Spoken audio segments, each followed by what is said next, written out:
Coast of the Roman Empire, 117 AD. Torches flicker on towers along the shoreline. Guards watch the dark horizon. Then comes a new kind of thunder. Two Sikorsky CH-53E Super Stallion helicopters appear out of nowhere. Low, fast, silent until they're almost on top of it. They flare above a narrow strip of firm ground just beyond the beach. Not a full landing, just close enough. Ropes drop. 45 Marines hit the ground and run for the trees. This team is here for one mission only. Take control of the greatest empire in history. They have no reinforcements, no resupply, only what they can carry, and a plan that might actually work. And just remember, this is a sandbox what if. We're not dealing with time travel problems. We're not even aiming for perfect realism, if that's even possible. So could they collapse the empire? Or would they burn out before reaching the gates? Let's find out. By day, the place they landed turns into a nightmare. Thick air, muddy ground, clouds of biting insects, and malaria. But it's perfect cover. The reeds grow taller than a man. Locals avoid it. Even Roman patrols stay away. This is the Pontine Marshes, about 55 kilometers south of Rome. The only thing louder than the helicopters is the silence now. They've got 7 nights, maybe less. The swamp will turn against them. By day 10, the fevers begin. But they picked this spot for one reason. It's the closest landing zone big enough for 2 helicopters, without alerting every Roman watchtower. Land near the mouth of the river Tiber, and the flight path goes right over docks, watchtowers, and merchant piers. Word spreads fast. Riders gallop to the capital. By dawn, the gates are locked, the bridge is sealed, and 8,000 Praetorian guards are waiting. But land here, and you get one full night of invisibility. The Marines move fast. They stash extra gear and rations in waterproof bags, dig shallow sleeping holes, and launch scout drones. Just 45 men in the dark, watching the Empire. They're fully trained, combat ready. Each one carries an M4 or IAR, plus an M18 sidearm. They're equipped with M320 grenade launchers, C4 explosives, flashbangs, smoke grenades, night vision, and drones. However, supplies are tight. Each Marine carries 3 days of MREs, 9 magazines for their rifle, and 3 for their sidearm. Just enough batteries for goggles, radios, and drones, if they ration carefully. They'll recharge what they can using hand-cranked generators and compact solar panels. But the countdown starts now. The goal isn't to hold ground. It's to hit Roman leadership before they even know what's happening. And their next decision will shape everything. How do you bring down an empire with just 45 men? They lay out 3 possible plans. Option A, hit Rome head on. March to the city, break through the gates, and end it fast. Bold, but hopeless. They'd be surrounded and outnumbered. They can't just walk into Rome and open fire. Option B, build a rebellion. Arm the peasants, start a resistance. It worked in Afghanistan, but here, no time, no allies, no maps, and not enough weapons. Rome controls the roads, the grain, and the fear. That kind of war takes years. They've got about a week. So they choose option C, shock campaign. Carefully planned strikes, psychological warfare, hit key targets, disappear, repeat. They burn villas, light fake signal fires, flood grain stores, take down aqueducts. They hit tax stations, disappear into the night, and return even harder. Not to win battles, but to destroy confidence. They'll use thermal sights, drones, and modern tactics to make Rome believe something impossible is happening. And in a world without flashlights,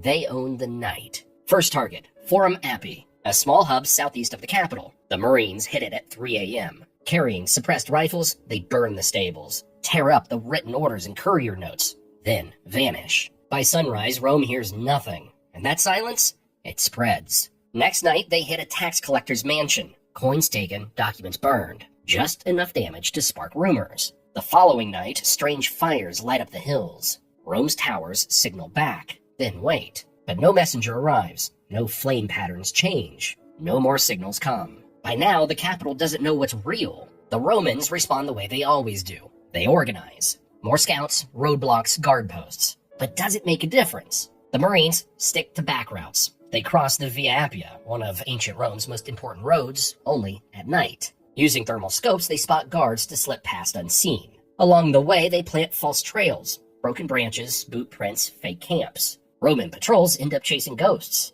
Next strike, the aqueduct, one of Rome's sources of water. They place explosives on one of the aqueduct's support columns. A single controlled blast brings it down. Water stops flowing to part of the capital. Gravity takes care of the rest. Then they target a small Praetorian convoy. It's ambushed near Ardea, a coastal town about 35 kilometers south of Rome. 2 grenades launch from the M320s. The first explodes under the lead horse. The second hits the supply cart. Then the rifles open up. 10 seconds later, every rider is down. No survivors. Every strike is planned ahead, mapped out by drones that can spot enemies miles away. In ancient Rome, that's basically like having time travel on your side. To the locals, these aren't soldiers, they're something else. The legions? Still far from home. Britannia, Judea, Germania, and along the Danube. It'll take weeks for any message to reach them, if it even gets through. The Via Appia is broken. The post stations are gone. The only working route left is a fast boat along the coast, and even that takes days just to reach the next major city. Rome's only defense nearby is the Praetorian Guard. Elite? Yes, but trained to stop riots, not demons. They've never seen drones, or laser dots, or gunfire that comes from the trees. The Senate panics, governors flee, grain shipments stop. Water starts to run dry. Some nearby cities go silent. Nobody knows who's next. And then comes the final move. After midnight, they steal a fishing boat and rope the Tiber. No lights, no talking, just the sound of water. At the river wall, they find a rusted sewer gate. A block of C4, stuffed under wet rags, cracks it open with a dull thump. No echo. No one hears it. They slip inside, knee-deep in slime, moving slowly through the dark. A narrow tunnel leads them into a storage room just below the palace kitchens. 2 Marines ease the wooden door off its hinges. No bang, just a creak. Flashbangs crack down the hallway. Smoke grenades flood the marble floors. Rifles follow. The Emperor, Trajan, is still far away in the east. But his regents are here, and so is a night shift of Praetorian guards.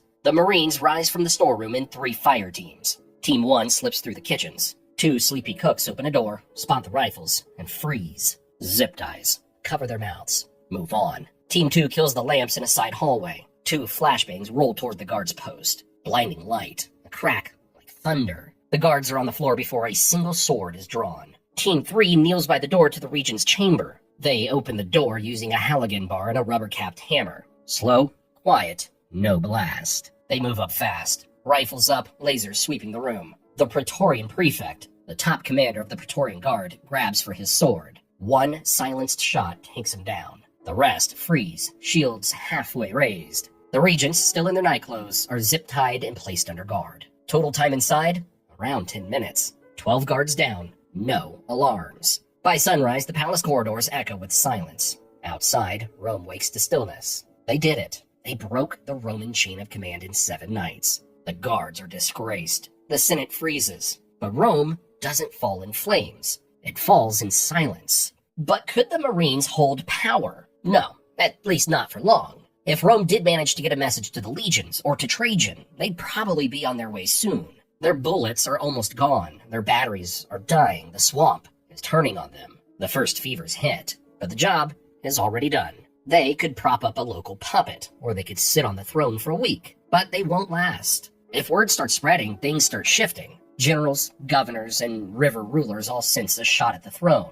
The empire either fractures or finds a new leader and a new direction. But one thing is certain, the Marines' footprint would last. They didn't raise an American flag, they didn't even take cities, but they made fear contagious. For years, debates would rage. Were they mythical creatures, a distant advanced civilization, or the gods themselves? So, could a single U.S. Marine platoon conquer ancient Rome? Technically, yes, but only for a moment. Still, it could spark an entirely new path for the future of the Empire. And if you thought that was insane, wait until a Navy SEAL team runs into 10,000 samurai. That one's next.